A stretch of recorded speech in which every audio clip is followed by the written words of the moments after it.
Hi everyone, welcome to sleepy classes. स्वागत है आप सबका प्रीमिक्स में। आज हम डिस्कस करेंगे इन्वायरमेंट से रिलेटेड 5 एमसीक्यूज़। ये MCQ static as well as current affairs दोनों से रिलेटेड है। दोनों के एस्पेक्ट्स कवर होते हैं इन एमसीक्यूज़ में। जब आप ये वीडियो देख लें तो अपना स्कोर ज़रूर कमेंट्स में लिखें। तो शुरू करते हैं पहले क्वेश्चन के साथ। पहला क्वेश्चन है, the term allelochemical is related to which of the following? Allelochemical is also related to a phenomenon known as allelopathy, and it has been in news in various forms.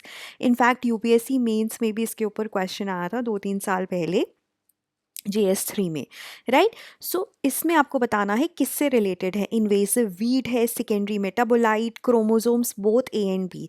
तो थोड़ा सा जो ये question है ये multiple aspects को जोड़ता है। It is not a straight forward question. तो अगर आपने एलीलोकेमिकल्स या एलीलोपैथी के फिनोमिनन के बारे में पढ़ा हुआ है तो ये क्वेश्चन आपके लिए बहुत ही आसान होगा।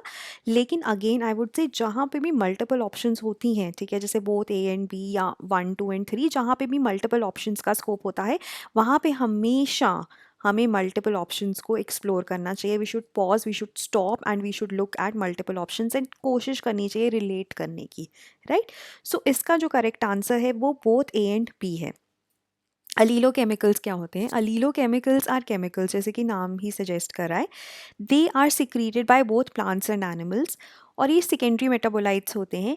ये क्या करते हैं? ये दूसरे प्लांट्स को इन्फ्लुएंस करते हैं, ठीक है। इस फिनोमिनन को अलीलोपैथी कहा जाता है। इसका जो सबसे लेटेस्ट एग्जाम्पल है, अगर मैं आपको बोलूँ जो न्यूज़ में था जिससे कि हमने ये क्वेश्चन बनाया है, वो बिकॉज एक इन्वेसिव वीड है लैंटना कमारा। आपने देखा होगा बहुत ना, ये हेजेस बना लेता है। ये वीड है जो बहुत सारे हेजेस बना लेता है। It is a flowering weed. और ये ना इनिशियली तो नीलगिरीज के लोअर स्लोप्स पे ही था, ठीक है। लेकिन अभी क्या है, अभी it is actually spreading along Nilgiris, ठीक है। It is spreading along Mudumalai tiger reserve, ठीक है। तो बहुत ज़्यादा एक थ्रेटनिंग चीज़ है। तो जो इन्वेजिव वीड्स होते हैं ना, दे रिलीज दीज एलिलोकेमिकल्स, जिसकी वजह से जो बाकी प्लांट्स होते हैं वो सप्रेस होते हैं और ये तेज़ी से बढ़ते हैं, ठीक है। इसीलिए इनको इन्वेजिव कहा जाता है, क्योंकि इन्वेड कर लेते हैं एरिया को, ठीक है। They take over large swathes of the land, ठीक है। और ये बिकॉज अब इन्वेसिव स्पीशीज़ हैं तो पूरा एरिया में यही ये होंगे। सो उससे क्या होगा, जो हर्बीवोर्स हैं जो प्लांट्स के ऊपर फीड करते हैं उनके ग्रेजिंग एरियाज कम हो जाएंगे। They will die. Now obviously herbivores पे टाइगर्स डिपेंड करते हैं, कार्निवोर्स डिपेंड करते हैं, तो they will die. So you are looking at the repercussions, right? Or locals also fear that if it is allowed to spread, the few remaining pastures available for cattle grazing in the area would be lost. Now, Mudumalai Tiger Reserve is an important tiger reserve. हमारे देश में 50 tiger reserves हैं जिनमें से एक मुडुमलाई है। और अगर मैं आपको मुडुमलाई के बारे में बताऊं तो मुडुमलाई जो टाइगर रिजर्व है, it is a part of the Nilgiri biosphere reserve which was the first biosphere reserve in India, ठीक है। सो नीलगिरी में बस वायनाड भी आता है, बंदीपुर भी आता है, पर मुडुमलाई का एक और ख़ास बात है कि ये है तो तमिलनाडु में ही, लेकिन ना ये तीनों it is very close to Kerala and Karnataka also, ठीक है। So it is an important tiger reserve. यहाँ पे आपको एलिफेंट ग्रास बहुत मिलता है, बैम्बू बहुत मिलता है, ठीक है। तो इट इज़ इम्पॉर्टेंट। और कोई भी अगर ऐसे बायोडाइवर्सिटी वाला एरिया है वहाँ पे आपको आप जब तक उसका जो नेटिव बायोडाइवर्सिटी है उसी को मेंटेन नहीं करोगे, and if these invasive weeds are allowed to spread, then whole biosphere reserve, whole area is at threat, ठीक है। उसके बाद even warmer climates have allowed the plant conditions to thrive. Allelochemical is produced by a living organism that exerts a detrimental physiological effect on individual of other species, ठीक है। इसका एक और example है ब्लैक वॉलनट। वो produce करता है जुगलॉन, ठीक है, जो कि बाकी प्लांट्स, उसकी जो विसिनिटी में प्लांट्स होते हैं उनको नेगेटिवली इफेक्ट करता है, ठीक है। इन्वेसिव स्पीशीज प्लांट्स भी हो सकते हैं, एनिमल्स भी हो सकते हैं, and they are not native to the ecosystem. They cause the harm to the environment, to the economy, even human health, ठीक है। And they alter, invasive species alter the environment they invade and are difficult and expensive to control. तो एक बार ये InvIT कर लेते हैं area को तो बहुत ही डिफ़िकल्ट हो जाता है इनको कंट्रोल करना, ठीक है। और इनका एक रीज़न क्या है, फिनोटिपिक प्लास्टिसिटी होती है इनमें। फिनोटिपिक प्लास्टिसिटी का मतलब है कि अडेप्ट कर जाते हैं कोई भी इन्वायरमेंट कंडीशन में, ठीक है, क्योंकि इनके पास फीचर्स ऐसे हैं, ठीक है। अगर आप चाहें तो इन्वेजिव स्पीशीज़ का एक अलग से वीडियो है, आप उसे भी देख सकते हैं। You can actually look at the features which allows them to spread rapidly. Okay, now moving on to the next question, ये है कि रिवर गंगा की जो ट्रिब्यूटरीज हैं उन्हें हमें वेस्ट टू ईस्ट अरेंज करना है। ऑप्शंस है गंडक, कोसी, हुगली, गोमती एंड रामगंगा।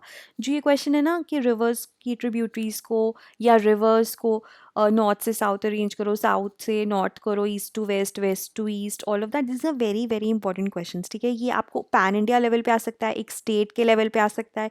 तो इसका एक ही तैयार करने का एक ही तरीका है कि मैप्स को बार बार रीविजिट करो, ठीक है। रीविजिट द मैप्स, जब भी आप गंगा के बारे में पढ़ो just revisit the map once, it will be a little tedious, लेकिन अगर आप इसको रिपीटेडली करोगे तो आपको ये सारी चीज़ें याद हो जाएंगी। तो आप यहाँ पे पॉज कर सकते हैं। Well the correct answer is fourth, क्योंकि हुगली ईस्टर्न मोस्ट है और रामगंगा हमारी वेस्टर्न मोस्ट है। अगर हम मैप पे देखें ना, सो दिस इज हुगली, ठीक है, then you have Kosi, then you have Gandak, then you have Gomti and then you have Ramganga, ठीक है। तो ये सारी ना वेस्ट टू ईस्ट है, तो रामगंगा पहले आ जाएगी, गोमती, गंडक, कोसी एंड हुगली, ठीक है। सो वो आपको अकॉर्डिंगली देखना है। मोस्टली एग्जाम में दोनों ही ऑप्शंस ही होती हैं जस्ट टू कंफ्यूज यू, ठीक है। Then moving on to the third question, so this is regarding, आपको इनकरेक्ट स्टेटमेंट्स बतानी है regarding national oil spill disaster contingency plan. India promulgated National Oil Spill Disaster Contingency Plan in the year 1996. MMD offices or Mercantile Marine Department was designated as Central Coordination Authority. तो इसमें से आपको incorrect statement बतानी है, तो आप pause कर सकते हैं, अपना आंसर मार्क कर सकते हैं। सो अगर मैं इनकरेक्ट स्टेटमेंट की बात करूँ तो ये है, क्योंकि इंडियन कोस्ट गार्ड है जो सेंट्रल कोऑर्डिनेशन अथॉरिटी है, दिस इज़ द करेक्ट। सो आपको क्योंकि इनकरेक्ट बतानी है तो टू ओनली आंसर हो जाएगा। एन इमरजेंसी, अब ये न्यूज़ में है क्यों है, क्योंकि एक emergency clean up was launched along the coast of Kerala, ठीक है, जहाँ पे एक फर्नेस ऑयल लीक हुआ into the sea, right. So it was launched, तो उसके लिए दिस हैज़ बीन न्यूज़, ठीक है। सो जो टीटीपी ऑफिशियल्स हैं, they have put the spillage caused by a rupture in the pipeline carrying the furnace oil at roughly 5,000 liters, so which is a lot. तो यहाँ पे fishing activities have been banned and obviously prolonged effect रहेगा marine resources पे, जो fishes हैं, जो बाकी marine animals हैं, even जो marine plants हैं, जो locals हैं, उनके livelihood में as a result effect पड़ेगा। देखो, जो गवर्नमेंट है, national oil spill disaster contingency plan has been formulated by the government, ताकि एक इंटीग्रेटेड नेशनल सिस्टम बने for responding promptly and effectively to deal with any oil pollution incident, है ना। We need that, क्योंकि oil spills काफ़ी common है, accidental होती हैं लेकिन कॉमन है। जो फर्स्ट ड्राफ्ट है वो 1998 में प्रिपेयर किया गया था। फाइनल ड्राफ्ट जो अप्रूव हुआ था वो 1993 में हुआ था और it was finally promulgated in 1996। Indian coast guard is the central coordinating agency for marine oil spill response activities. ये भी like I said it is an important question. जो टीम्स हैं वो मुंबई, चेन्नई और पोर्ट ब्लेयर पे इस्टेब्लिश की गई हैं। So we have one at the western coast, one at the eastern coast and one in Port Blair, ठीक है। उसके बाद गुजरात में भी एक pollution response centre was established, ठीक है। और pollution response vehicles have been commissioned, pollution response equipment have been procured, ठीक है। और Indian coast guard regularly exercises भी करता रहता है। And government has also formulated a scheme in the year 2015 to provide financial assistance to all major ports and cargo handling 26 non-major ports and under state maritime boards, state governments for the procurement of pollution response equipments, ठीक है। तो एक तरह से 2015 में जो major ports हैं और जो cargo handling 26 non major ports हैं उनको भी प्रोक्योरमेंट करवाई गई है of all the oil pollution and को कम्बैट करने के लिए जो भी मटेरियल्स चाहिए, जो भी इक्विपमेंट्स चाहिए और जो मिटिगेटिंग मेजर्स हैं। Then financial assistance of up to 50% of the total cost of the procurement is provided under the scheme, और जो बैलेंस है वो कंसर्न पोर्ट अपने रिसोर्सेज से देता है। इंडियन कोस्ट गार्ड ने देखो क्या क्या मेजर्स लिए हैं, क्या क्या इनिशिएटिव्स लिए हैं। Conduct of international convention on oil pollution preparedness response in cooperation level 1 and level 2, ठीक है। उसके बाद जो भी कंटीजेंसी प्लान्स हैं उनको बताना, ठीक है। असिस्टेंस प्रोवाइड करना in local contingency plans of coastal states and joint inspection भी conduct करता है of tier 1 facilities of oil handling agencies and major ports.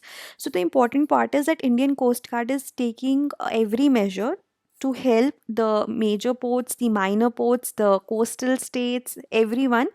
अगर ऐसा ऑयल स्पिल हो जाता है तो उस केस में क्या क्या करना चाहिए, कैसे कैसे प्लानिंग होनी चाहिए. Then Nanda Devi Biosphere Reserve is drained by which of the following rivers? Now Nanda Devi is one of the important biosphere reserve. ये मैप के अंडर भी आता है, ये यूनेस्को की वर्ल्ड हेरिटेज साइट में भी आता है. ये इट इज़ इन उत्तराखंड, ठीक है. और ये कौन से रिवर इसको ड्रेन करता है? So the correct answer is Rishi Ganga, ठीक है. It's not Ram Ganga, don't get confused. ये 1982 में इस्टेब्लिश किया गया था. It is situated around the peak of Nanda Devi in Uttarakhand. It is a world heritage site, ठीक है. अब इसका नाम Nanda Devi and valley of flowers national park रख दिया गया था 2005 में.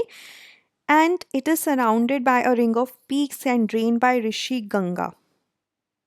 In 2021, 7th February, a flooding disaster occurred all along the Rishi Ganga River and its valley following a landslide, avalanche or glacial lake outburst, flood of the Nanda Devi Glacier. So that is why it was in news. Finally, जो fifth question है, ISPO convention is related to which of the following? Biotoxicity, EIA, marine life conservation, desertification. Again आप pause कर सकते हैं. अगर तो आपको ये आपने पढ़ा हुआ है तो again very easy for you. अगर नहीं पढ़ा हुआ है तो take it as an opportunity and read about it. Right? So the correct answer is EIA. जो ये कन्वेंशन है ना, it is informally called Espoo convention. वैसे क्या है? Convention on environmental impact assessment.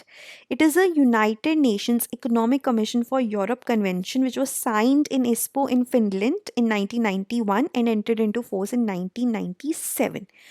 ये क्या करता है कि जो भी पार्टीज़ हैं या स्टेट्स हैं which have been bound by convention to carry out EIA of certain activities at an early stage of planning. कि अगर आप इसके मेंबर हो, if you are party to this convention, तो आपको EIA कैरी आउट करना है अर्ली स्टेज ऑफ प्लानिंग पे.